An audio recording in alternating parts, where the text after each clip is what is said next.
Maliennes, Maliens, mes chers compatriotes, plus que jamais, le Mali entend retrouver la place qui lui revient dans le concert des nations. Et je voudrais saluer notre diplomatie qui, de manière courageuse et professionnelle, porte la voix du Mali partout, cela se doit. Je voudrais également remercier tous les partenaires qui accompagnent notre pays dans la lutte contre les groupes armés terroristes et pour la restauration d'un État démocratique. Notre pays est soucieux de raffermir ses relations avec tous les autres pays et de participer activement à la vie internationale. Cependant, il est important que nos partenaires comprennent que les relations avec notre État doivent être désormais fondées sur les 3 principes suivants. Le respect de la souveraineté du Mali, le respect des choix stratégiques opérés par le Mali, la défense des intérêts du peuple malien dans les prises de décision. C'est aussi le lieu pour moi de saluer l'ensemble des Maliens établis à l'extérieur pour leur souci constant de défendre la patrie et d'apporter leur pierre à l'œuvre du développement économique. Maliennes, Maliens, mes chers compatriotes, la question de la souveraineté qui nous est chère à tous ne doit pas être un vain mot, c'est-à-dire un simple slogan destiné à mobiliser la population. Nous devons travailler à nous donner les moyens de nos ambitions de nation souveraine. Les différentes péripéties que notre pays a connues ces derniers temps nous ont permis de mieux connaître les causes de notre vulnérabilité. Ainsi, fort des enseignements tirés de toutes les difficultés dont certaines nous ont été imposées à dessein, nous avons décidé de réduire la dépendance de notre pays vis-à-vis des facteurs exogènes et de lui assurer plus d'autonomie.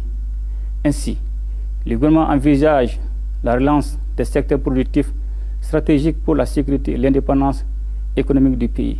Il s'agit notamment de la relance de la compagnie malienne des textiles, des chemins de fer, de l'usine malienne des produits pharmaceutiques.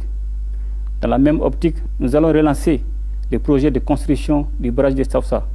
Ceci nous permettra de produire de l'électricité pour couvrir une bonne partie de notre consommation et assurer l'irrigation des terres de culture. Maliennes, Maliens, mes chers compatriotes, pour renforcer cette politique d'autonomisation de notre pays, le gouvernement va ouvrir plusieurs nouveaux chantiers. Il s'agit en plus de l'ouverture de l'école africaine des mines, de la création d'une société de recherche et d'exploitation minière, ainsi que de la construction d'une usine de raffinage de l'or et d'une usine de filature de coton.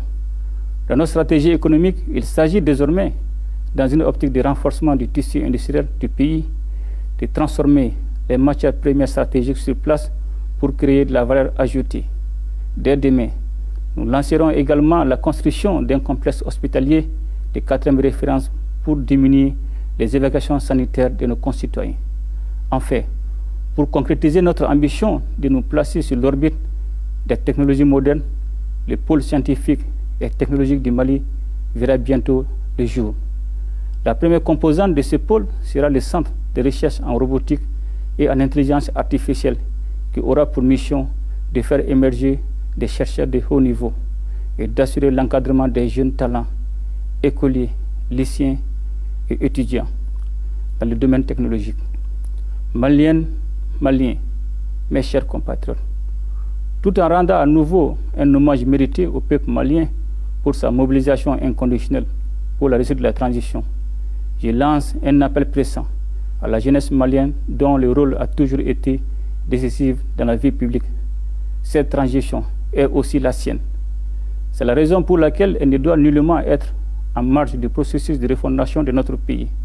Cela est d'autant plus nécessaire que l'attitude de la jeunesse a toujours eu un impact sur le pays. Ensemble, nous ferons le Mali Koura. Vive le Mali indépendant et prospère. Qu'Allah bénisse le Mali et protège les Maliens. Je vous remercie.